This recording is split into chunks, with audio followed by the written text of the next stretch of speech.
नमस्कार। न्यूज के इकलौते फैमिली शो न्यूज की पाठशाला में आप सभी का बहुत स्वागत। मैं हूं सुशांत सिन्हा। ये वो पाठशाला जहां सबकी क्लास लगती है और खबर का हर चैप्टर इतने विस्तार से खोलता हूं कि आप उस खबर के मास्टर होकर निकलते हैं। मैंने आपको पहले भी कहा था और बार बार सोशल मीडिया के जरिए लोग हम तक ये बातें पहुंचा रहे हैं कि घर का हर सदस्य पाठशाला में एडमिशन ले रहा है, पाठशाला देख रहा है। छोटे छोटे बच्चे, महिलाएं जो न्यूज शुरू होते कहते थे कि अच्छा तुम देखो हम तो अंदर चले, अब बच्चे और महिलाएं भी न्यूज देख रहे हैं। ये सबसे कमाल का काम हो रहा है इस देश के अंदर। तो पाठशाला में ऐसे ही जुड़े रहना है और लोगों को जोड़ते रहना है। आज जुड़ने की वजह आपको बता दूं, आज कौन कौन सा चैप्टर लाया हूं। राहुल के मोदी विरोधी सबसे बड़े मुद्दे की शरद पवार जो विपक्ष का इतना बड़ा चेहरा है, उन्होंने ही हवा निकाल दी राहुल गांधी के मुद्दे की। आज उसके बारे में आपको बताने जा रहा हूं। राहुल के सामने पीएम मोदी की ढाल बनकर क्यों खड़े हो गए शरद पवार। भाई 2024 का चुनाव है, वो तो चाहेंगे नरेंद्र मोदी हारे, लेकिन शरद पवार राहुल गांधी के वार से नरेंद्र मोदी को क्यों बचा रहे हैं। देश की सबसे धमाकेदार पॉलिटिकल खबर का एक्सक्लूसिव चैप्टर आज आपके लिए लेकर आया हूं। इसके अलावा वो एक बीमारी जो कांग्रेस को खा गई, उस बीमारी के बारे में आपको बताऊंगा जिसके लक्षण दिख रहे हैं और दिखते रहे हैं बीते 8-9 साल से, लेकिन उसका इलाज ही नहीं किया गया। सारे नेता चुनाव में बिजी हैं। मोदी के दिमाग में फाइटर जेट क्यों चल रहा है भाई। भारत का वो 5th जनरेशन फाइटर जेट आज आपको दिखाऊंगा जिसे देखकर चीन, अमेरिका परेशान है। दुनिया में मंदी और भूखमरी चल रही है, लेकिन 450 करोड़ रुपए का एक एक फ्लैट कौन खरीद रहा है। आज उन घरों में ऐसा क्या है कि एक एक फ्लैट 450 करोड़ का बिक रहा है। उन घरों के अंदर ले जाकर आपको दिखाऊंगा 450 करोड़ का एक फ्लैट बॉस।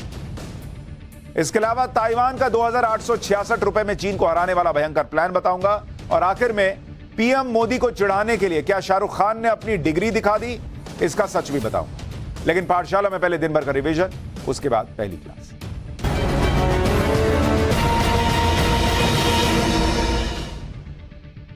बिहार में भी रामनवमी पर हिंसा हुई थी और इस पर राजनीतिक टकराव के बीच मुख्यमंत्री नीतीश कुमार की इफ्तार पार्टियां भी चल रही हैं। आज सीएम आवास पर एक इफ्तार पार्टी का आयोजन हुआ जिसमें डिप्टी सीएम तेजस्वी यादव समेत महागठबंधन के कई नेता शामिल हुए, जबकि बीजेपी ने निमंत्रण ठुकराते हुए कहा कि बिहार जल रहा है और सीएम को इफ्तार पार्टी सूझ रही है। गृह मंत्री अमित शाह ने संसद न चलने के लिए विपक्ष को जिम्मेदार ठहराया। अमित शाह ने कहा कि विपक्ष ने संसद चलने नहीं दी, पूरे देश ने इसे देखा। आजादी के इतिहास में यह पहली बार हुआ। वहीं राहुल गांधी पर बोलते हुए अमित शाह ने कहा कि राहुल गांधी ने देश का अपमान किया है, देश की जनता राहुल गांधी को माफ नहीं करेगी। देश में कोरोना के डेली मामलों का आंकड़ा 6000 के पार चला गया है। आज हेल्थ मिनिस्टर मनसुख मांडविया ने राज्यों के स्वास्थ्य मंत्रियों के साथ वर्चुअल बैठक की। राज्यों को सलाह दी गई कि वो अलर्ट रहें, कोविड मैनेजमेंट की तैयारी को देखें। 10 और 11 अप्रैल को मॉक ड्रिल करने के लिए भी कहा गया है। इसी बीच पुडुचेरी में लोगों के लिए मास्क जरूरी कर दिया गया है। मध्य प्रदेश के कुनो नेशनल पार्क से भटकते हुए गांव में पहुंचने वाले चीते को वन विभाग की टीम ने पकड़ लिया है। उसे दोबारा कुनो नेशनल पार्क पहुंचा दिया गया है। 5 दिन पहले चीता नेशनल पार्क से भागकर 40 किलोमीटर दूर पहुंच गया। उसे खेतों में देखा गया था। नेशनल पार्क से भागने वाले चीते का नाम ओबन है। वो 2 अप्रैल को भटकते हुए नेशनल पार्क से बाहर चला गया। कनाडा में बर्फीले तूफान ने तबाही मचा दी है। लाखों घरों में बिजली चली गई है। क्यूबेक और ओंटारियो प्रांत में बर्फीले तूफान की वजह से हाहाकार मच गया है। 2 लोगों की मौत हो गई है। हर तरफ बर्फ की सफेद चादर बिछी नजर आ रही है और इन दोनों राज्यों में कनाडा की आधी से ज्यादा आबादी रहती है। मैक्सिको के सबसे बड़े बाजार में बीती रात आग लग गई। आग इतनी भयंकर थी कि उसे बुझाने के लिए 200 से ज्यादा फायर फाइटर्स को मशक्कत करनी पड़ी। जिस मार्केट में आग लगी उसे सेंट्रल डी एबेस्टो कहते हैं और यह बाजार करीब 800 एकड़ में फैला है।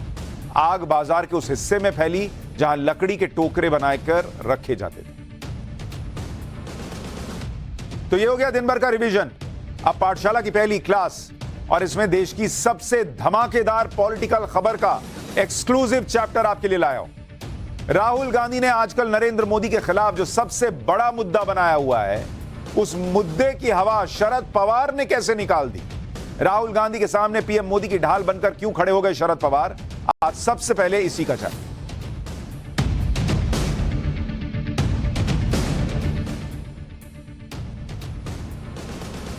अगर आप देखेंगे देश के अंदर अडानी के खिलाफ जिस हिंडनबर्ग की रिपोर्ट पर कांग्रेस और राहुल गांधी 3 महीने से, बॉस 1-2 दिन से नहीं, 3 महीने से नरेंद्र मोदी को घेर रहे थे, जिस मामले में संसद का पूरा सत्र ही चलने नहीं दिया गया, जिस मामले को लेकर संसद के बाहर खूब प्रदर्शन किए गए, जिस मामले में कांग्रेस के नेताओं ने यह कह दिया कि अडानी के खिलाफ बोलने पर राहुल गांधी की सदस्यता चली गई, उस मामले में कांग्रेस के ही पुराने सहयोगी और विपक्ष के बड़े नेता शरद पवार ने बहुत बड़ी बात कह दी, जिसने अडानी के मामले में राहुल गांधी के पूरे नैरेटिव की धज्जियां उड़ा दी। राहुल गांधी का एक वीडियो था ना, जिसमें वो पत्रकार को कह रहे थे, देखा कैसी हवा निकल गई। राहुल गांधी के मुद्दे की कैसी हवा निकल गई, आज आपको यह दिखाने वाला हूं। जिस मुद्दे को लेकर राहुल गांधी को लग रहा था कि 2024 में नरेंद्र मोदी के खिलाफ बहुत बड़ा मुद्दा मिल गया बॉस, सबको, इस मुद्दे की हवा खुद शरद पवार, विपक्ष के सबसे बड़े चेहरों में से एक शरद पवार ने हवा निकाल दी। शरद पवार ने एक टीवी इंटरव्यू दिया और उसमें यह सवाल पूछा गया कि हिंडनबर्ग जैसा कोई शॉर्ट सेलर एक रिपोर्ट लेकर आता है और इंडियन बिजनेसमैन पर सवाल खड़े करता है और उसे देश का सबसे बड़ा मुद्दा बना दिया जाता है, और बिना यह देखे कि देश के फाइनेंशियल सिस्टम पर, बिजनेस पर, इन्वेस्टर कॉन्फिडेंस पर क्या असर पड़ेगा। तो इस सवाल के जवाब में शरद पवार ने जो कहा वो कांग्रेस और राहुल गांधी की नरेंद्र मोदी के खिलाफ 2024 की तैयारियों को फ्यूज कर दे रहा है। शरद पवार ने कहा कि किसी एक विदेशी फर्म ने कुछ बयान दे दिया, इस बयान से देश में हंगामा हो गया। ऐसे बयान इससे पहले भी कुछ लोगों ने दिए थे, कुछ दिन संसद में हंगामा भी हुआ था, लेकिन इस बार उसको ज्यादा अहमियत दे दी गई। यानी शरद पवार का मानना है कि अडानी को लेकर नरेंद्र मोदी के खिलाफ संसद से सड़क तक जो हंगामा कर रही है कांग्रेस पार्टी और जिसका आधार विदेशी फर्म हिंडनबर्ग की रिपोर्ट को बनाया जा रहा है, वो पूरा मुद्दा ही ओवररेटेड है। यह शरद पवार कह रहे हैं कि भाई जबरदस्ती इतना बड़ा मुद्दा बना दिया इसको, इस मुद्दे पर ज्यादा ही फोकस किया गया और इसे ज्यादा ही फुटेज दे दी गई। यानी शरद पवार यह मान रहे हैं कि मुद्दा उतना बड़ा नहीं है जितना बड़ा कांग्रेस पार्टी और विपक्ष उसे बना रहे हैं। हिंडनबर्ग की रिपोर्ट को लेकर आगे शरद पवार ने जो कहा वो तो कांग्रेस और राहुल गांधी की उम्मीदों पर पूरा का पूरा पानी फेर देने वाला है, क्योंकि शरद पवार ने इस इंटरव्यू में हिंडनबर्ग की रिपोर्ट के बारे में कहा कि जो मुद्दे रखे गए वो रखने वाले कौन हैं, इसके बारे में सोचने की जरूरत थी। जिसने रिपोर्ट दी हमने कभी उसका नाम भी नहीं सुना था। दूसरी बात, इसका बैकग्राउंड क्या है यह सोचना चाहिए। तीसरी बात, जो मुद्दे उठाए गए उन मुद्दों से देश की ओवरऑल इकोनॉमी पर क्या असर होगा, ये बातें हम नजरअंदाज नहीं कर सकते। शरद पवार कह रहे हैं यहां टारगेट किया गया ऐसा लगता है। यानी शरद पवार ये मान रहे हैं कि अडानी के मामले में हिंडनबर्ग की जो रिपोर्ट आई थी वो देश को टारगेट करने के लिए लाई गई थी, जबकि कांग्रेस और राहुल गांधी इस रिपोर्ट को परम सत्य मानकर बैठ गए। नरेंद्र मोदी के खिलाफ माहौल और मुद्दा बनाने में लग गए 3 महीने से, और शरद पवार ने 2 मिनट में, वो 3 महीने से मुद्दा बना रहे थे कांग्रेस पार्टी राहुल गांधी, शरद पवार ने 30 सेकंड में छेद कर दिया गुब्बारे में कि बॉस ये तो मुद्दा लग ही नहीं रहा, ये तो अटैक लग रहा है, टारगेट किया जाना लग रहा है। अब राहुल गांधी क्या बोलेंगे, क्योंकि ये कोई, इनको भी बीजेपी का नेता बताएंगे क्या, इनको भी कह देंगे ये बीजेपी की बी टीम है क्या, इनको भी कह देंगे नरेंद्र मोदी से सेटिंग हो गई क्या, ये तो विपक्ष का बहुत बड़ा चेहरा है। शरद पवार से यह भी पूछा गया कि अडानी मामले में पहले सुप्रीम कोर्ट की जांच की मांग की गई थी, अब जब इस मामले में सुप्रीम कोर्ट की जांच चल रही है तो फिर जेपीसी जांच की मांग का क्या तुक है। शरद पवार ने क्या कहा सुनिए। शरद पवार ने कहा कि जब सुप्रीम कोर्ट की जांच हो रही है तो फिर जेपीसी जांच की कोई जरूरत ही नहीं है। Rahul Gandhi Congress party JPC JPC चिल्ला रहे हैं, शरद पवार इंटरव्यू में कह रहे हैं कि जांच की मांग की बात है तो सुप्रीम कोर्ट ने खुद संज्ञान ले लिया था, उन्होंने कमेटी बना दी जिसमें जज हैं, एक्सपर्ट हैं, एडमिनिस्ट्रेटर हैं, इकोनॉमिक एक्सपर्ट हैं, ऐसे लोगों की टीम बनाई और गाइडलाइंस दे दी गई, समय दे दिया और कहा गया कि इसकी जांच करो और रिपोर्ट बनाओ। दूसरी तरफ विपक्ष की मांग थी कि संसदीय कमेटी बनाओ, संसदीय कमेटी से जांच की मांग को समझो।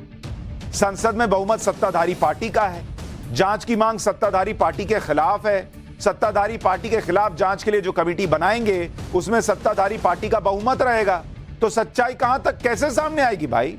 इस मामले में आशंका पैदा हो सकती है। तो शरद पवार कह रहे हैं कि जेपीसी बनाने का तो कोई मतलब ही नहीं है। इसलिए सुप्रीम कोर्ट से जो जांच हो रही है उससे ज्यादा सच्चाई देश के सामने आएगी।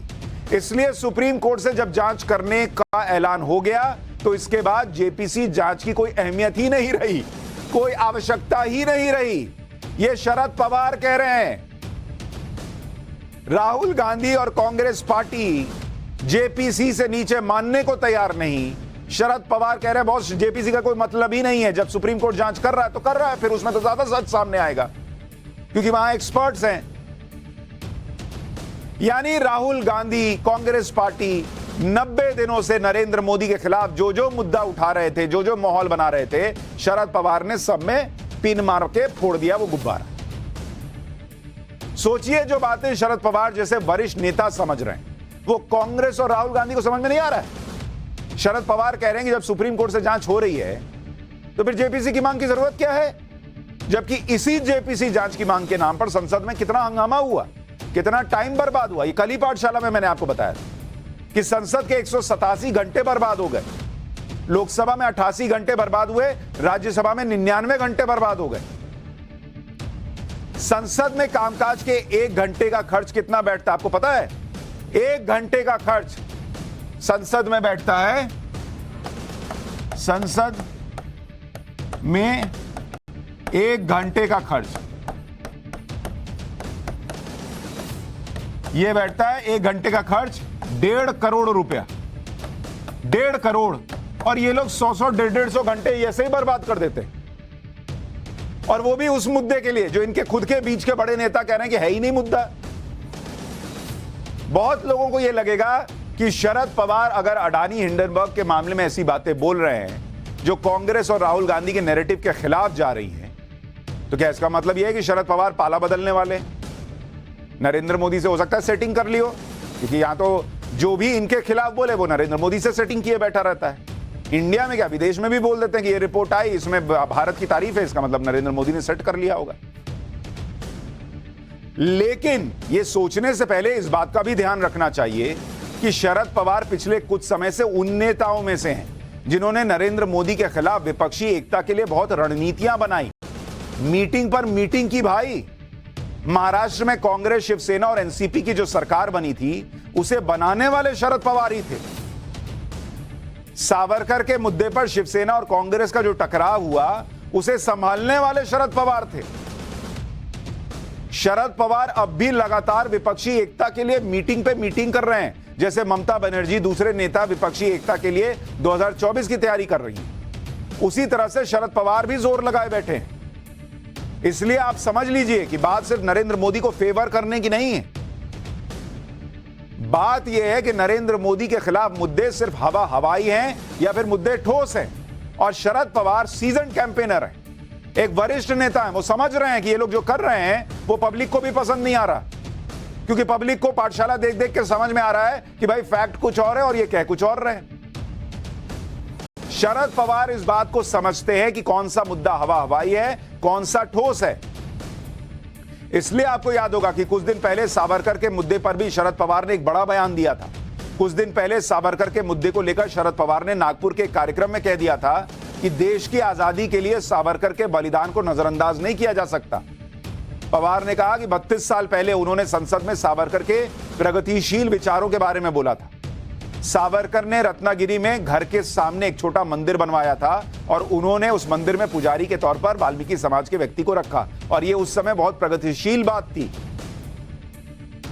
क्योंकि शरद पवार राहुल गांधी नहीं है कि महाराष्ट्र में लोकसभा की 48 सीटें होने के बावजूद महाराष्ट्र में बैठकर सावरकर को कोसते हैं। यह शरद पवार की पॉलिटिक्स नहीं है भाई, उनको समझ में आता है कि महाराष्ट्र में लोगों का सेंटीमेंट क्या है।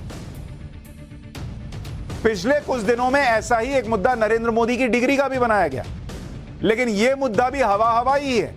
नरेंद्र मोदी के खिलाफ ऐसे हवाई मुद्दों को ज्यादा अहमियत शरद पवार जैसे वरिष्ठ नेता नहीं दे रहे, और उनकी पार्टी के बड़े नेता भी ऐसा ही कर रहे हैं। जैसे नरेंद्र मोदी की डिग्री के मामले में कुछ दिन पहले अजीत पवार, जो इनके भतीजे हैं शरद पवार के, उन्होंने कह दिया था कि देश में प्रधानमंत्री की डिग्री से ज्यादा अहम मुद्दे हैं। क्या जनता ने 2014 में नरेंद्र मोदी की डिग्री देखकर वोट दिया था क्या? डिग्री का क्या है? संसद के अंदर बहुमत अहम होता है, जिसके पास बहुमत है वही देश चलाएगा। डिग्री के मुद्दे को महत्व देने की जरूरत नहीं है। इसके बावजूद कुछ पार्टियां और नेता इस बात को समझ ही नहीं रहे कि नरेंद्र मोदी के खिलाफ ये बॉस हवाई मामले नहीं चलेंगे। हवाई मामला लेकर आओगे, खुद हवा हो जाओगे। ये शरद पवार समझ रहे हैं, अजीत पवार समझ रहे हैं, कुछ नेताओं को समझ में आ रहा है, लेकिन कुछ को समझ ही में नहीं आ रहा है। आप देखिए कि आम आदमी पार्टी के नेता मनीष सिसोदिया, जो भाई साहब खुद जेल में है और जेल से नरेंद्र मोदी की डिग्री के मामले में चिट्ठी लिख रहे हैं देश को। मनीष सिसोदिया ने अपनी चिट्ठी में लिखा कि प्रधानमंत्री का कम पढ़ा लिखा होना देश के लिए बेहद खतरनाक है। पीएम विज्ञान की बातें नहीं समझते और न ही शिक्षा के महत्व को समझते हैं। पिछले कुछ सालों में 60,000 स्कूल बंद किए गए हैं। भारत की तरक्की के लिए पीएम का पढ़ा लिखा होना जरूरी है।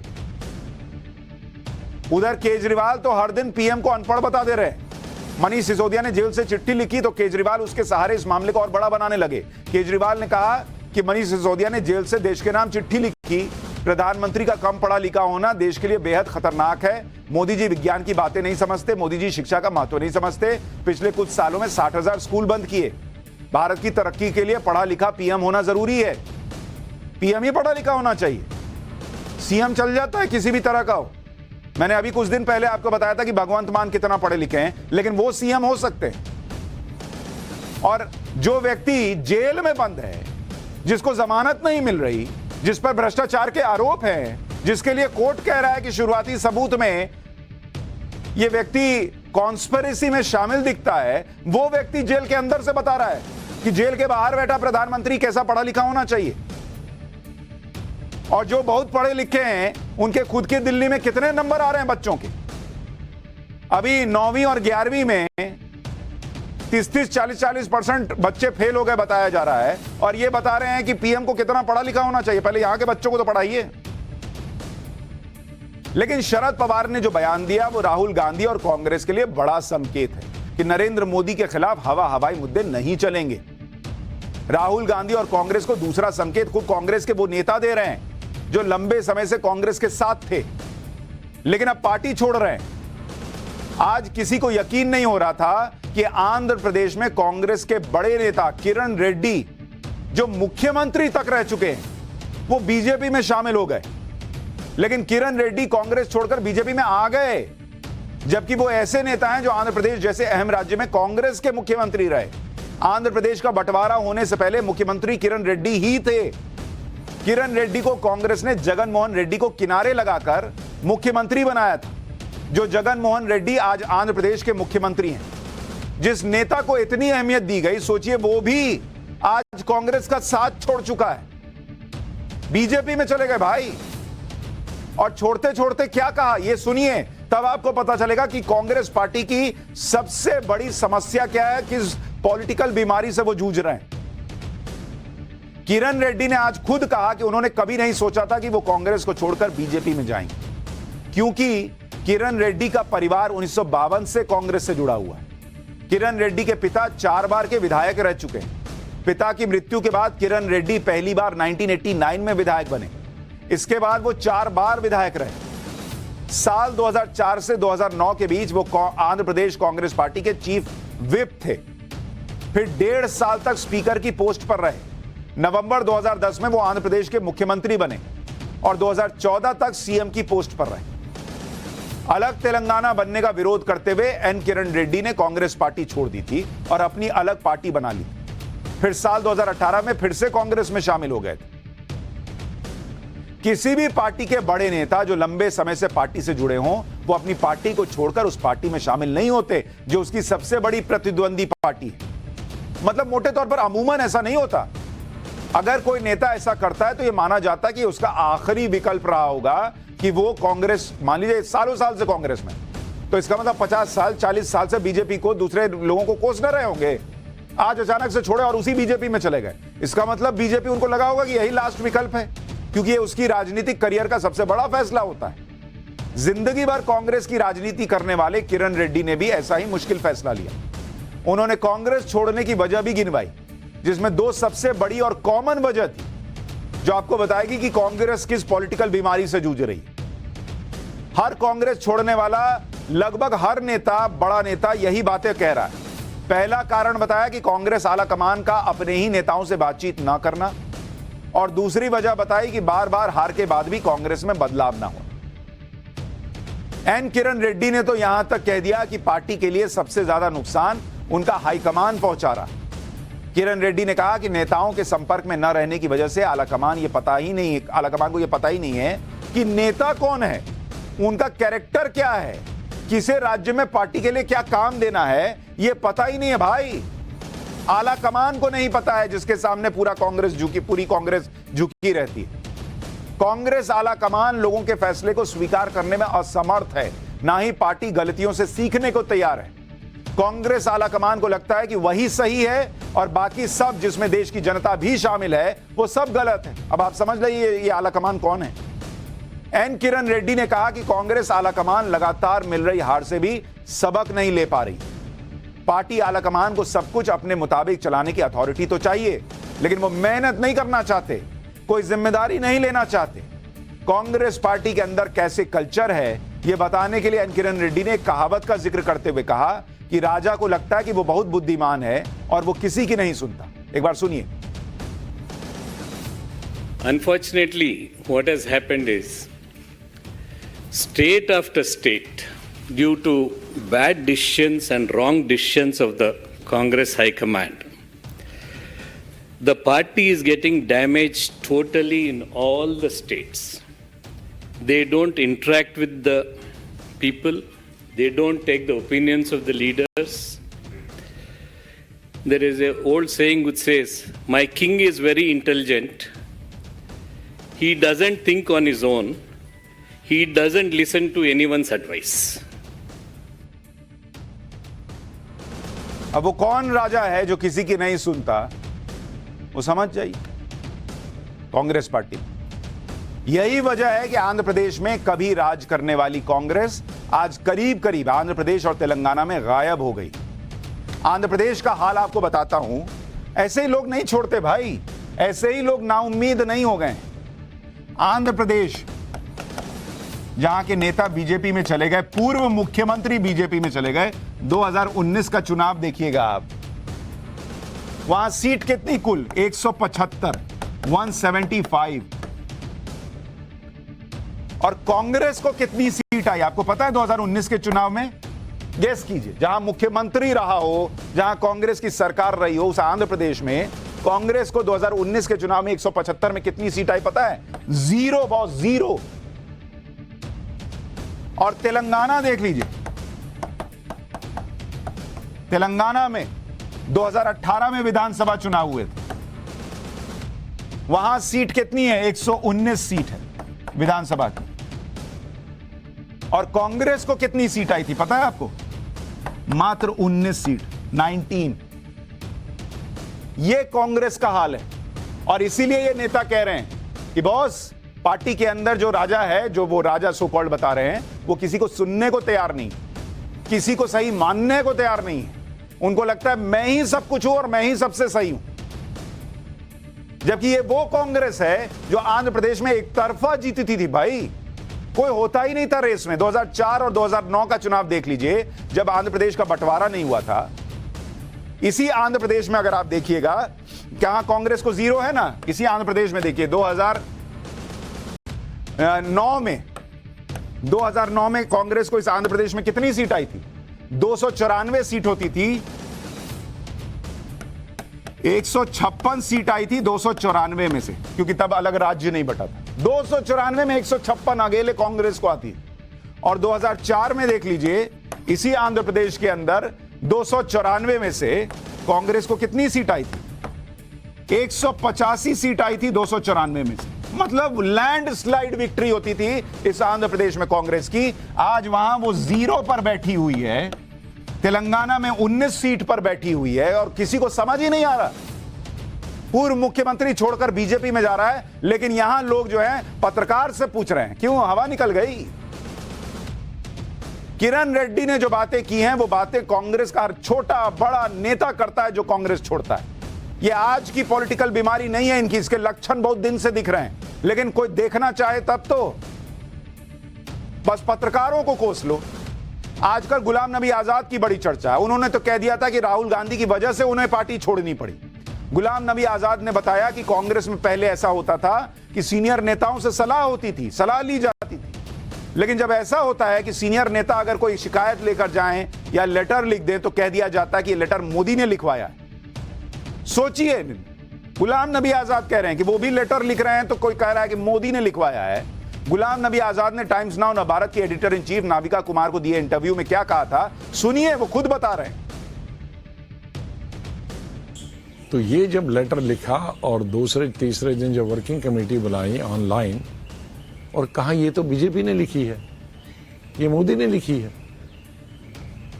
तो मैंने इंटरवेंशन में कहा एंड कोई दूसरा कहता it came all from Rahul Gandhi, he spearheaded this.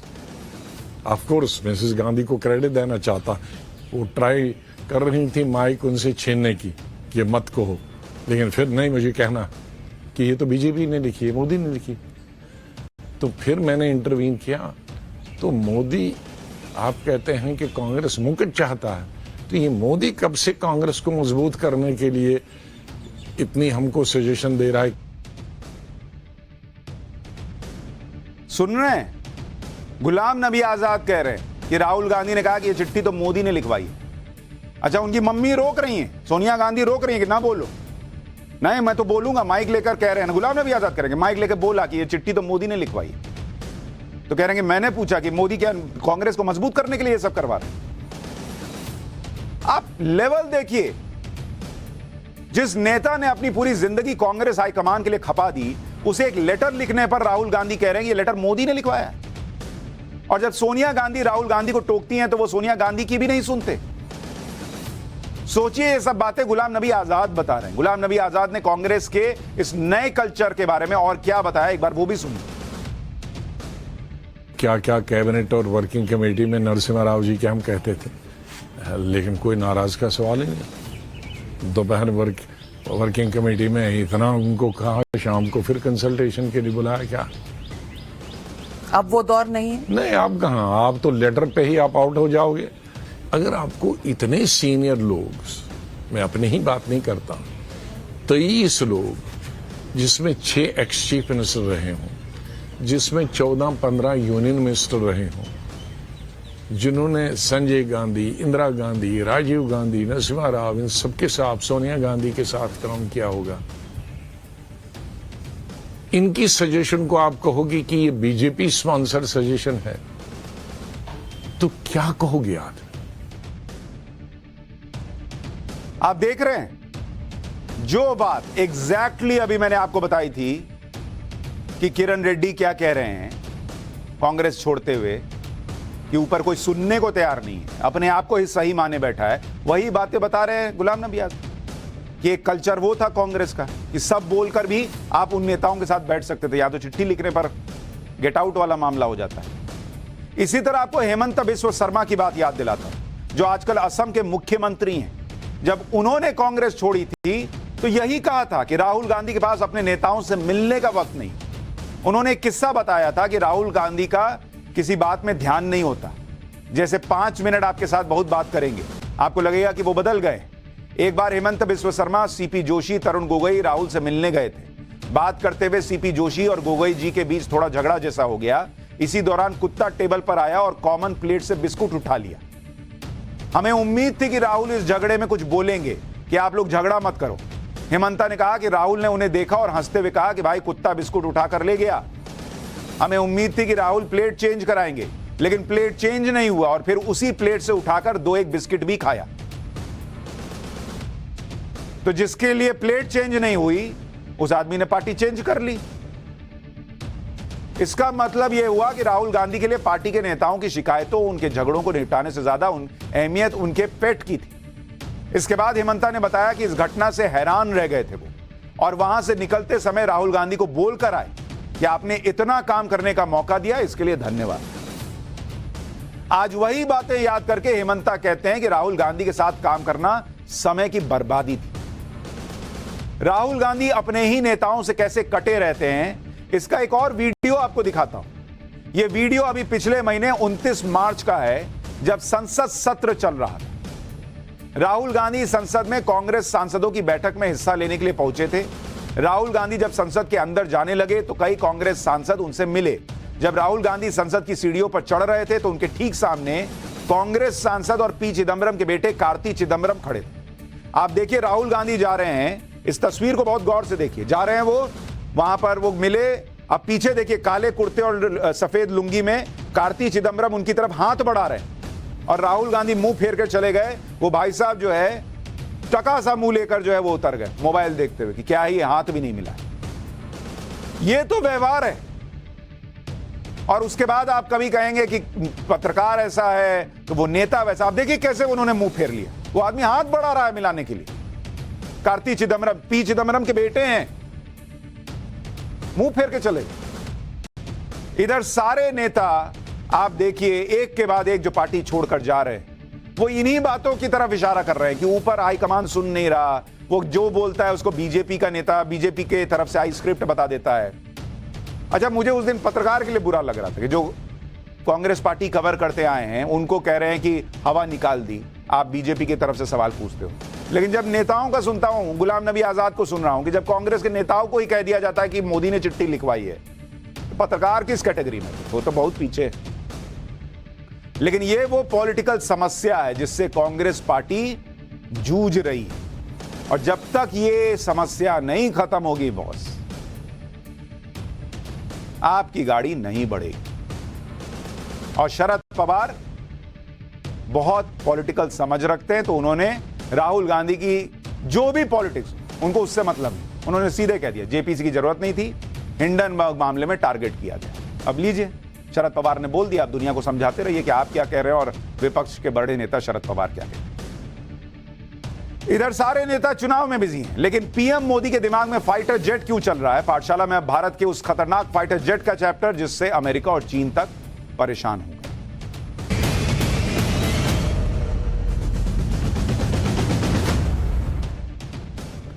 भारतीय वायुसेना को पिछले काफी समय से आधुनिक फाइटर जेट्स की जरूरत है। यूपीए के दौर में फाइटर जेट्स के लिए कोई काम नहीं हो पाया। पीएम मोदी ने फ्रांस से राफेल जेट खरीदकर इस कमी को पूरा किया, तो राफेल के आने से भारत की ताकत बढ़ी। लेकिन अभी भी नेक्स्ट जनरेशन फाइटर जेट की जरूरत है, और इस जरूरत को पूरा करने के लिए भारत विदेश से जेट नहीं खरीद रहा, बल्कि खुद स्वदेशी तकनीक से आधुनिक और बेहद खतरनाक 5th जनरेशन फाइटर जेट बना रहा है।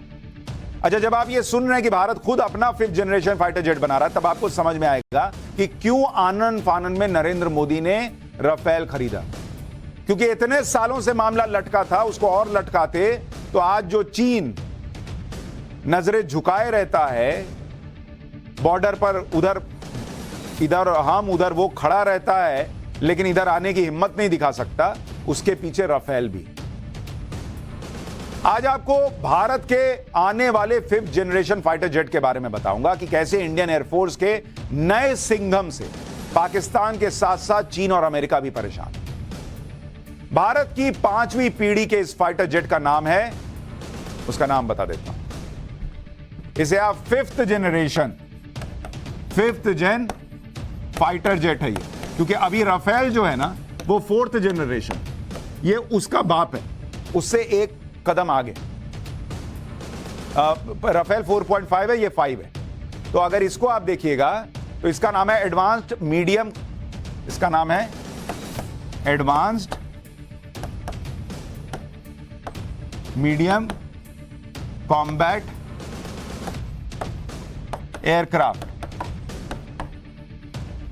यानी इसका नाम हो गया AMCA, एमका।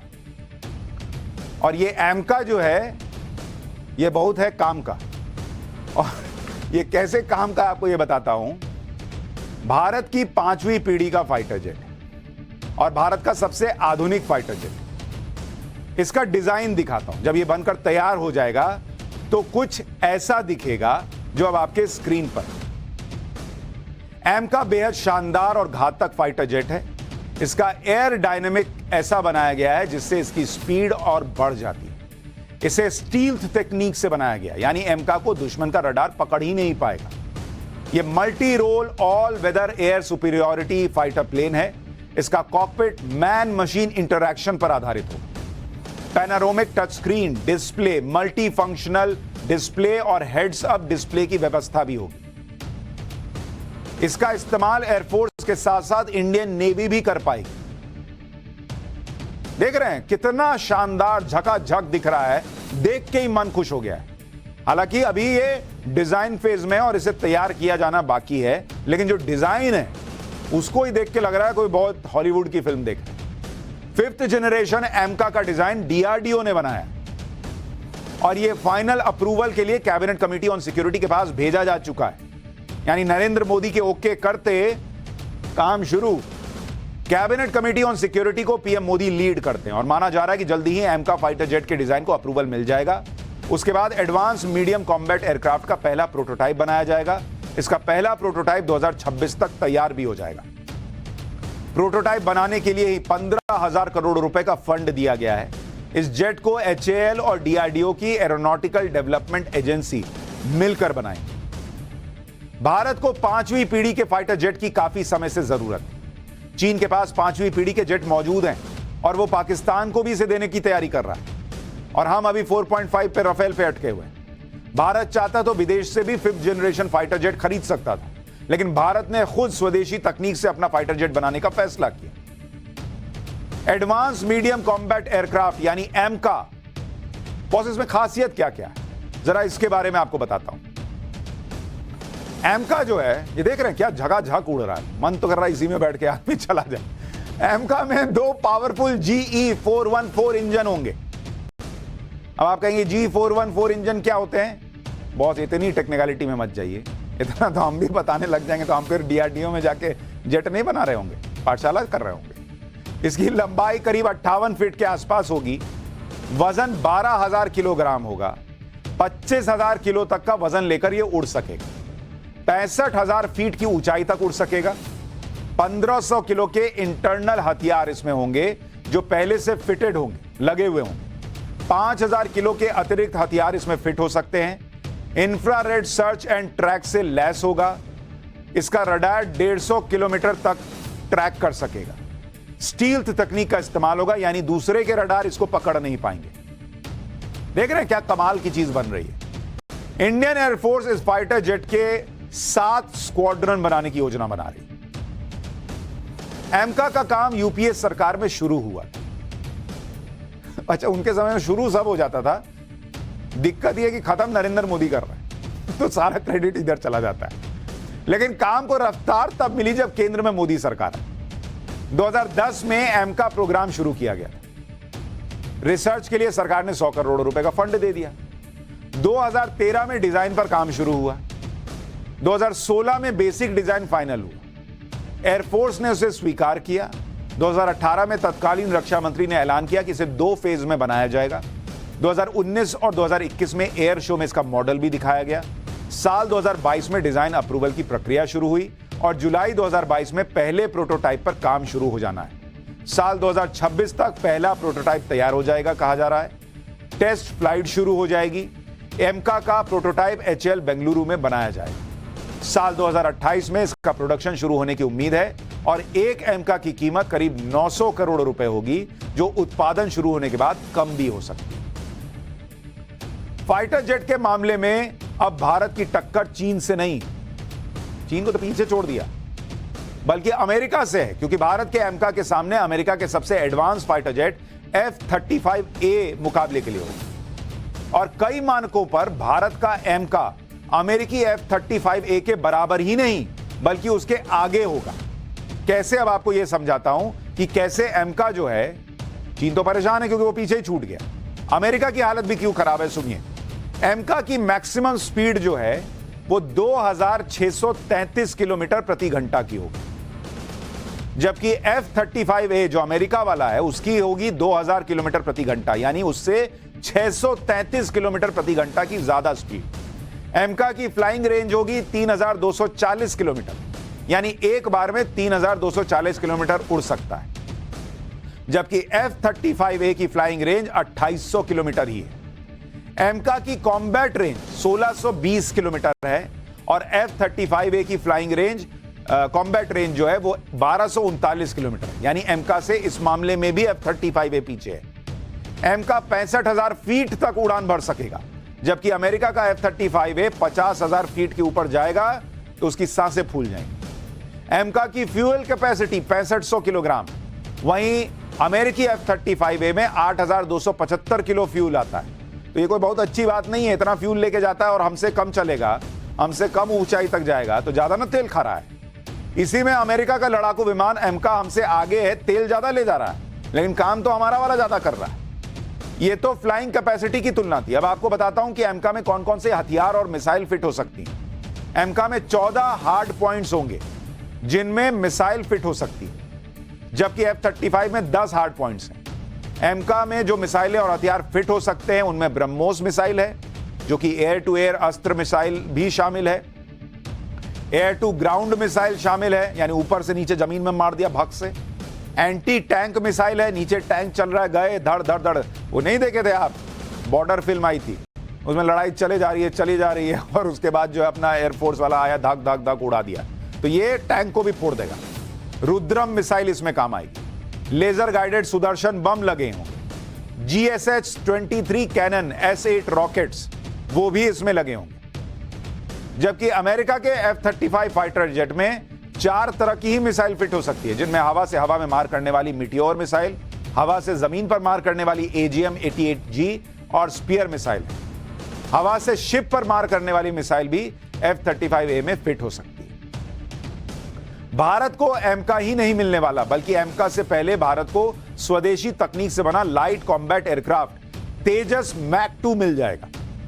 तेजस मैक 1 पहले से ही एयरफोर्स को मिल चुका है।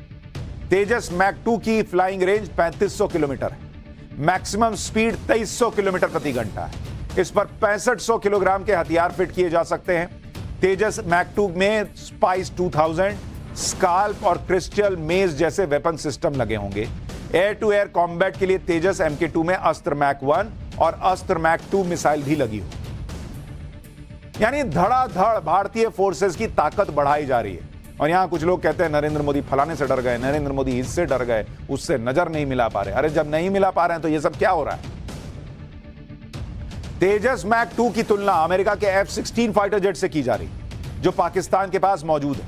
लेकिन कई एक्सपर्ट्स के मुताबिक तेजस मैक 2 अमेरिका के F-16 से बेहतर है। DRDO के मुताबिक 2024 के आखिर तक तेजस मैक 2 का पहला प्रोटोटाइप उड़ान भरेगा। साल 2027 तक इसके 4 और प्रोटोटाइप तैयार हो जाएंगे। फ्लाइंग टेस्ट और वेपन कैपेबिलिटी की जांच के बाद 2030 से पहले यह इंडियन एयरफोर्स में शामिल हो जाएगा। डिफेंस सेक्टर में भारत अब आत्मनिर्भर भी हो रहा है। पीएम मोदी का विजन है कि ज्यादा से ज्यादा हथियार भारत में ही बनाए जाए और इसका असर भी देखने को मिल रहा है। वो 5th जनरेशन वाला फाइटर जेट भी इंडिया में ना बनाने की बात हो रही है। रूस के उदाहरण से आपको बताता हूं कि भारत का हथियार आयात कैसे कम हुआ है। 2012 से 2017 के बीच भारत ने 69% हथियार रूस से खरीदे, लेकिन 2017 से 2021 के बीच भारत ने 46% हथियार रूस से खरीदे। 2015 के बाद से भारत का डिफेंस इंपोर्ट 33% घट चुका है, क्योंकि नरेंद्र मोदी ने आते ही कहा कि बॉस हम कितना बाहर से खरीदते रहेंगे। अच्छा, दूसरा, बाहर से आप जितना खरीदते हैं, यहां आर्म्स लॉबी जो है, इधर पैसा खिलाओ और उधर पैसा खिलाओ वाला किस्सा जो चलता था, वो भी खत्म हो गया। हम अपना बना रहे हैं, तुम खिलाओ, किसको खिलाओ? दूसरों पर निर्भरता कम हुई तो इसी के साथ भारत का डिफेंस एक्सपोर्ट भी बढ़ा है। 2013-14 में भारत ने 1153 करोड़ के हथियार दूसरे देशों को बेचे थे। 2022-23 में भारत ने 15,920 करोड़ के हथियार बेचे। 75 देशों को भारत हथियार एक्सपोर्ट करता है। एशिया पैसिफिक के 48 देशों में हथियार एक्सपोर्ट करने में भारत 4थे नंबर पर है। यह है नया भारत, जो सिर्फ हथियार खरीदता नहीं है, हथियार बेच रहा है। खरीदना तो कम कर दिया। भारत अब ग्लोबल पावर बन रहा है। दुनिया का कोई भी बड़ा मंच, कोई भी बड़ा ग्रुप भारत के बिना अधूरा है। भारत अब दुनिया की आंख में आंख डालकर बात करता है। अगर कोई देश भारत के मामलों में दखल देता है तो भारत भी उसी भाषा में जवाब देता है।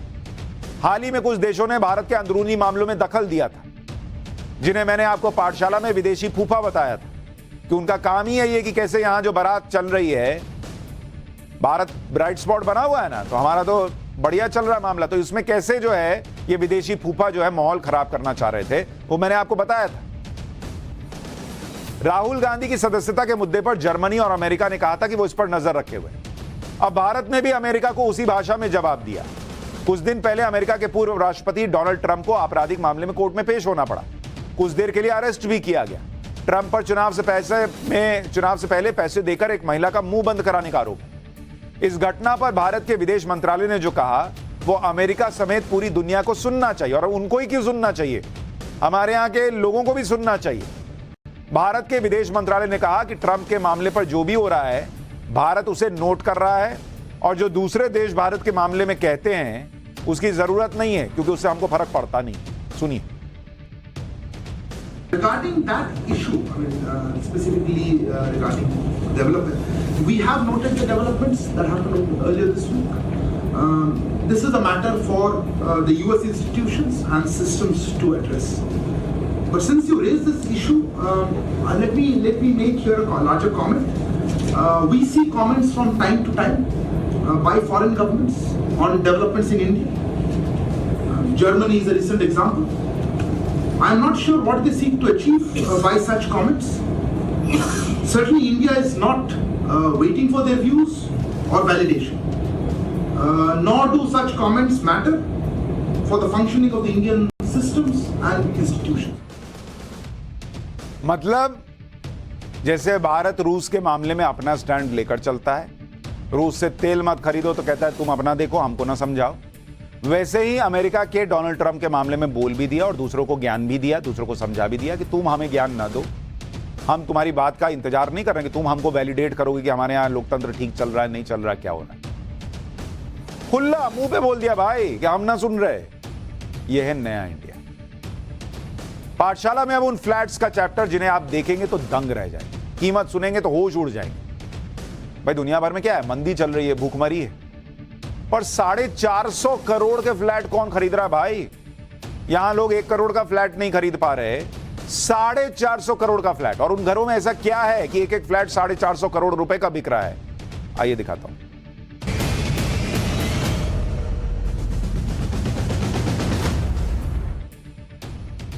भाई हमारे यहां तो इंडिया में एवरेज आदमी क्या खरीदता है, मतलब मिडिल क्लास आदमी 50 लाख 60 लाख 70 लाख का एनसीआर वगैरह में खरीद लेता है घर, खुश बम कि बहुत बढ़िया घर खरीदे। 2-3 करोड़ रुपए का फ्लैट कोई खरीद ले तो बहुत आलीशान फ्लैट होगा भाई, 2-3 करोड़ का खरीदा है। गृह प्रवेश में लोग इसी बात पे चले जाते कि देखे 2-3 करोड़ का फ्लैट होता कैसा है। मुंबई में जो लग्जरी फ्लैट होते हैं उनकी कीमत 20 से 25 करोड़ रुपए तक जाती है। लेकिन आपको ऐसे फ्लैट्स के बारे में बताता हूं जिसके सामने दिल्ली मुंबई के फ्लैट्स की कीमत भी चिल्लर लगेगी। आप अंदाजा लगाइए कि कितनी कीमत होगी। और यह भी ध्यान रखिए कि इस वक्त दुनिया के बड़े बड़े देश इस समय टाइट हालत में, मंदी की मार है, यूक्रेन युद्ध का बुरा असर है, अमेरिका ब्रिटेन रूस चीन जैसे देशों की इकोनॉमी बैठ गई, बड़ी बड़ी इंटरनेशनल बैंक तक कंगाल हो गए, लोग सेविंग पर बहुत फोकस कर रहे हैं। लेकिन इस सब के बीच एक शहर ऐसा है जहां प्रॉपर्टी के रेट आसमान नहीं बल्कि अंतरिक्ष छू रहे हैं भाई। इस शहर का नाम है दुबई, जहां पिछले 1 साल के अंदर प्रॉपर्टी के रेट लगभग 50% बढ़ गए हैं। हैरानी तो आपको अब यह सुनकर होगी कि यहां एक ब्रांडेड अपार्टमेंट का रेट 450 करोड़ रुपए पहुंच गया है और इनकी बुकिंग भी हो रही है। ऐसा नहीं कि 450 करोड़ रुपए सुनकर लोग कह रहे हैं दिमाग का इलाज कराओ, 450 करोड़ का फ्लैट होता है। नहीं बॉस, लोग बुक कर रहे हैं।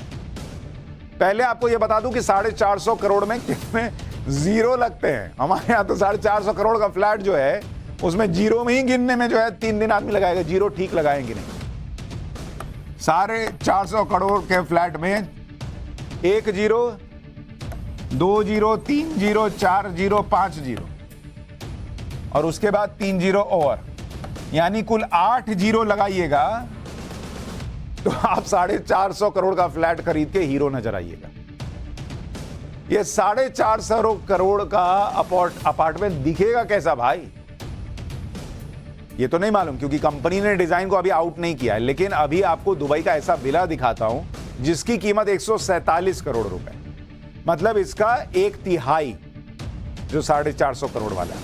तो जो 1/3 वाला है वो कैसा महल है वो देखिएगा तो आपको 450 करोड़ वाला समझ आ जाएगा। अंदाजा लगा लीजिएगा कि भाई इससे 3 गुना बेहतर तो होगा ही। ये 147 करोड़ वाला भी क्यों इतना महंगा है? क्योंकि इसमें गोल्ड की कोटिंग की गई, यानी सोने से मढ़ा गया है। ये जो आप दीवार पर पीला पीला देख रहे हैं, ये पीला पेंट नहीं है बॉस, ये गोल्ड है। 147 करोड़ रुपए का ये घर है, सोना लगा दिया दीवार में। उस फ्लैट में क्या हीरे जड़ेंगे जो फ्लैट दुबई में 450 करोड़ रुपए का ही खरीदा गया है, भगवान जाने। सोना लगा घर 147 करोड़ का, और इस विला के एक एक हिस्से को बहुत बारीकी से तैयार किया गया है। इसमें रहने वाले इंसान को राजा जैसी फीलिंग आएगी। आप सोच रहे होंगे कि 450 करोड़ में तो दिल्ली के लुटियंस में बंगला मिल जाएगा। अरे बंगला तो बहुत क्या क्या नहीं मिल जाएगा। बाहर से कैसा दिख रहा है वो देखिए, कैसा अपार्टमेंट होगा। ये है अपार्टमेंट, सब जगह ये लोग सोना लगा, लिफ्ट में सोना, दीवार पे सोना। ये इतना सोना इंडिया में घर में लगा देंगे तो आदमी का सोना मुश्किल हो जाएगा कि कौन मेरा दीवार कुरेद के ले जा रहा है। गेस्ट आया तो सीसीटीवी ही देख रहे हैं कि उधर चाय लाने गए, गेस्ट ने दीवार तो नहीं कुरेद ली। मुंबई में बांद्रा और जुहू जैसे इलाके में भी इस कीमत में बंगला मिल सकता है। यहां तक कि न्यूयॉर्क जैसे सबसे महंगे शहर में भी इस कीमत पर शानदार विला आ सकता है।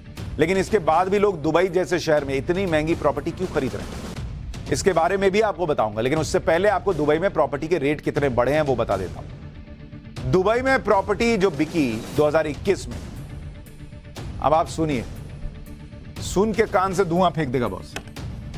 खैर गर्मी का दिन है, पंखा चलेगा तो धुआं इधर उधर हो जाएगा। दुबई में प्रॉपर्टी 2021 में कितने की बिकी आपको पता है?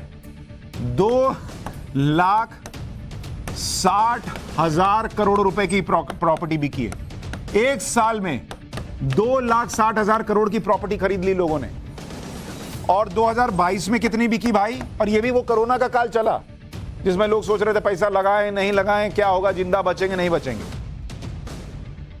तो वहां क्या हुआ कि पैसा थोड़ा रेट उस वक्त गिरा तो लोगों ने खरीद लिया भर भर के।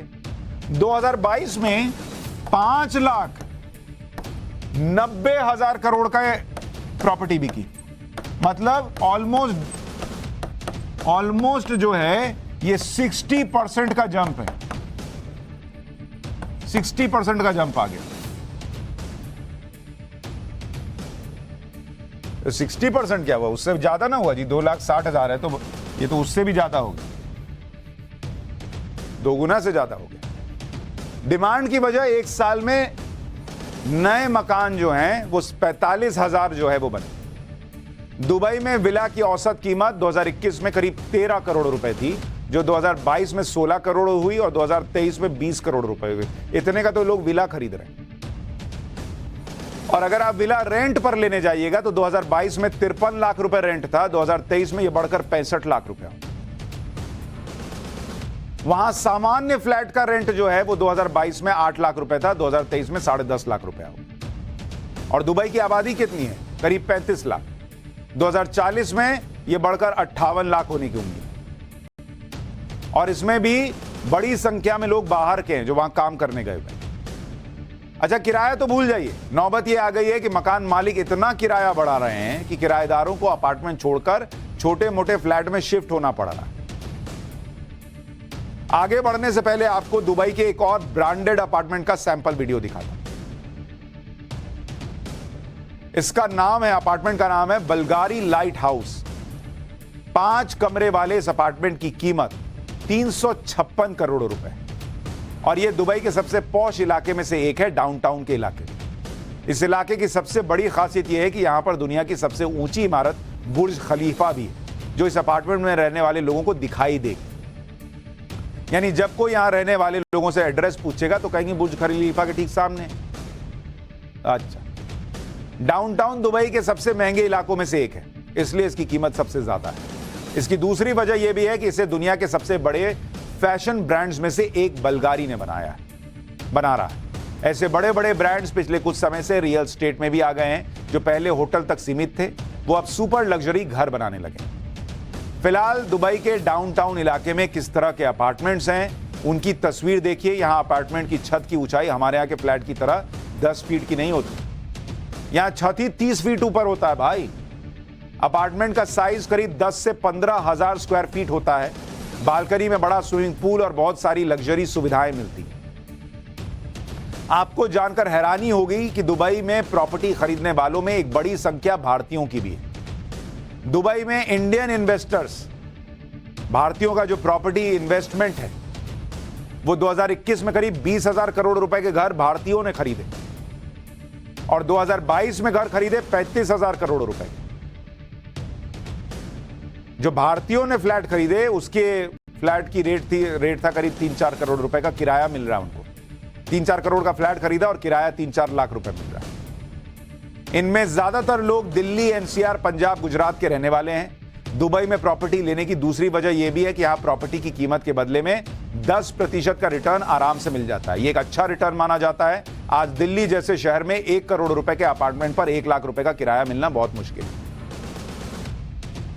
दुबई में पिछले कुछ साल में प्रॉपर्टी के रेट बढ़ने की सबसे बड़ी वजह रूस यूक्रेन युद्ध है, क्योंकि इससे रूस से और दुबई और दिल्ली में जो अंतर अगर आप देखेंगे, वो जिस तरह का क्राइम में अंतर है, जिस तरह का अगर आप देखेंगे कि भाई AQI में क्या अंतर है, वो सारी चीजें आपको नजर आएंगी। तो इसलिए लोग दुबई की तरफ शिफ्ट हो।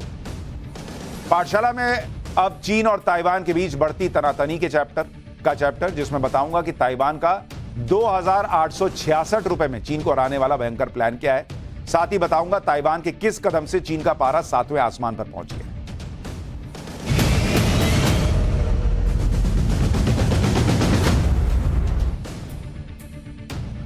ताइवान और चीन के बीच तनातनी जग जाहिर है। चीन ताइवान को अपना हिस्सा बता रहा है, जबकि ताइवान खुद को एक स्वतंत्र देश बताता है। जब से जिनपिंग तीसरी बार चीन के राष्ट्रपति बने, वो ताइवान पर कब्जे के लिए सेना उतारने तक के संकेत दे चुके हैं। लेकिन ताइवान भी चीन को करारा जवाब देने की तैयारी में जुटा है। चीन के खतरे से निपटने के लिए ताइवान अपनी फौज तैयार कर रहा है, जिसके लिए ताइवान ने $35 वाला प्लान तैयार किया है। चीन के खतरे से निपटने के लिए ताइवान जो फौज तैयार कर रहा है और किस तरह से ट्रेनिंग दे रहा है वो आपको दिखाता हूं।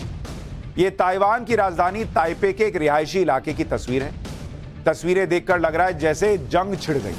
लोग सेना के यूनिफॉर्म में नजर आ रहे हैं। उनके हाथों में रॉकेट लॉन्चर और असॉल्ट राइफल जैसे घातक हथियार भी दिख रहे हैं। लेकिन यह जंग नहीं, बल्कि ताइवान के नागरिकों को सैनिक बनाने की तैयारी, जो नकली हथियारों की मदद से पार्किंग में आर्मी ट्रेनिंग में जुटे हुए हैं। क्या आप देख रहे हैं?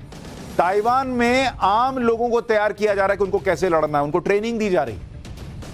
एक और तस्वीर देखिए, कम्युनिटी सेंटर्स और रिहायशी इलाकों के इमारतों के बेसमेंट में फायरिंग रेंज बनाकर बाकायदा लोगों को हथियारों की ट्रेनिंग दी जा रही है। देख रहे हैं, ये लोग हैं, नॉर्मल लोग हैं, इनको पार्किंग में, जहां पर आप गाड़ी पार्क करते हैं, वहां गोली चलाना सिखाया जा रहा है। आर्मी ट्रेनिंग लेने में लड़कियां भी पीछे नहीं है। ट्रेनिंग सेंटर में बड़ी संख्या में लड़कियां भी आ रही हैं, जहां इनको युद्ध लड़ने, हथियार चलाने, घुसपैठ को रोकने और चाइनीज सैनिकों को पहचानने की ट्रेनिंग दी जा रही है। इन वर्कशॉप्स में लोगों को फर्स्ट एड की भी जानकारी दी जा रही है, ताकि चीन का हमला होने पर सेना के पहुंचने से पहले ताइवान के लोग खुद ही मुकाबला तो करें, साथ ही साथ घायल लोगों की मदद भी कर सके। देखिए, दिखाया जा रहा है कि कैसे किसी को चोट लग जाए तो उसकी मदद कैसे करनी है। मतलब ताइवान तैयारी कर रहा है कि युद्ध कभी भी हो सकता है। रूस यूक्रेन युद्ध के बाद से ही आशंका जताई जा रही है कि चीन भी ताइवान पर हमला कर सकता है। पिछले कुछ समय में चीन ने कई बार ताइवान को धमकी दी है। इसी को देखते हुए अब ताइवान ने अपने नागरिकों को आर्मी ट्रेनिंग देना शुरू कर दिया। ताइवान में जगह जगह मिलिट्री ट्रेनिंग वर्कशॉप आयोजित किए जा रहे हैं। बाहर से देखने में ये कुकिंग या लैंग्वेज वर्कशॉप की तरह दिखते हैं, लेकिन अंदर यहां आर्मी की ट्रेनिंग चल रही है। ताइवान का कहना है कि पिछले 70 साल से चीन के हमले का डर बना हुआ है। इसके बावजूद ताइवान ने कभी सैन्य तैयारियों पर ध्यान नहीं दिया। अमेरिका पर बहुत ज्यादा डिपेंडेंट होने की वजह से ताइवान ने सुरक्षा जरूरतों पर भी उतना ध्यान नहीं दिया। लेकिन अब ताइवान को समझ आ रहा है कि अगर युद्ध हुआ तो खुद के पास भी कुछ ताकत होनी चाहिए। उसको दिख रहा है यूक्रेन के पास ताकत नहीं थी, लड़ने पहुंच गया, अब इधर उधर हाथ फैला रहा है। तो इससे ताइवान की आंखें खुली कि बॉस, ये तो हम अमेरिका के भरोसे बैठे हैं, इसके भरोसे बैठेंगे तो ये तो कठपुतली बना के छोड़ देगा। क्योंकि अभी अगर चीन और ताइवान की सेना की तुलना करें तो आप देखिए चीन के पास कितनी सेना है। चीन के पास जो है वो 20 लाख सैनिक है, और ताइवान के पास कितने हैं? ताइवान के पास है 1,70,000। 1,70,000। तो आप अंदाजा लगा लीजिए कहां 20 लाख और कहां 1,70,000 सैनिक। तो उनको समझाना ही पड़ेगा अपने लोगों को कि बॉस लड़ने के लिए तैयार हो जाओ। इसलिए ताइवान ने चीन के हमले से निपटने के लिए अपने नागरिकों को युद्ध के लिए तैयार करना शुरू कर दिया है। और ताइवान का प्लान $35 क्या है वो भी सुन लीजिए। ट्रेनिंग कैंप्स में शामिल होने के लिए महज $35 यानी 2,866 रुपए की फीस तय की गई, जिसके तहत हफ्ते में 4 से 5 दिन तक लोगों को हथियार चलाने की ट्रेनिंग दी जा रही है। ताइवान सरकार ने अगले 3 सालों में 30 लाख लोगों को युद्ध की ट्रेनिंग देने का प्लान तैयार किया है। हालांकि ताइवान में 18 साल के हो चुके हर नागरिक के लिए मिलिट्री ट्रेनिंग लेना जरूरी है। पहले यह ट्रेनिंग 4 महीने के लिए लेनी होती थी, जिसे चीन के हमले की आशंका को देखते हुए बढ़ाकर 1 साल कर दिया गया। नया नियम 1 जनवरी 2024 से लागू हो जाएगा। लेकिन सिर्फ लोगों को युद्ध के लिए तैयार करके ताइवान चीन को चुनौती नहीं दे सकता। युद्ध होने पर बड़ी संख्या में हथियारों की जरूरत पड़ेगी। इसका इंतजाम करने के लिए ताइवान के राष्ट्रपति साई इंग वेन अमेरिका पहुंच गई। चीन की धमकी को नजरअंदाज कर ताइवान की राष्ट्रपति ने अमेरिकी संसद के स्पीकर केविन मैकार्थी से मुलाकात की। कैलिफोर्निया में अमेरिकी संसद के स्पीकर ने ताइवान की राष्ट्रपति को गर्मजोशी से उनका स्वागत किया। यह पहला मौका है जब ताइवान का कोई राष्ट्रपति अमेरिका जाकर यूएस स्पीकर से मिला हो, जबकि चीन ने वन चाइना पॉलिसी का हवाला देते हुए अमेरिका को भी इस मुलाकात के गंभीर परिणाम भुगतने की चेतावनी दी थी। लेकिन अमेरिका पर भी उसकी चेतावनी का कोई असर नहीं पड़ा। उल्टा अमेरिका ने ताइवान को हथियारों की सप्लाई का भरोसा दे दिया। तो ताइवान अपनी तैयारी तो कर रहा है, अब देखिए कहीं एक और युद्ध ना हो जाए। लेकिन यहां भारत में आजकल एक पॉलिटिकल युद्ध छिड़ा हुआ है नरेंद्र मोदी की डिग्री को लेकर। एक छोटा सा ब्रेक ले रहा हूं। ब्रेक के उस पार आपको बताऊंगा कि क्या पीएम मोदी को चिढ़ाने के लिए शाहरुख खान ने अपनी डिग्री दिखा दी। एक छोटे से ब्रेक।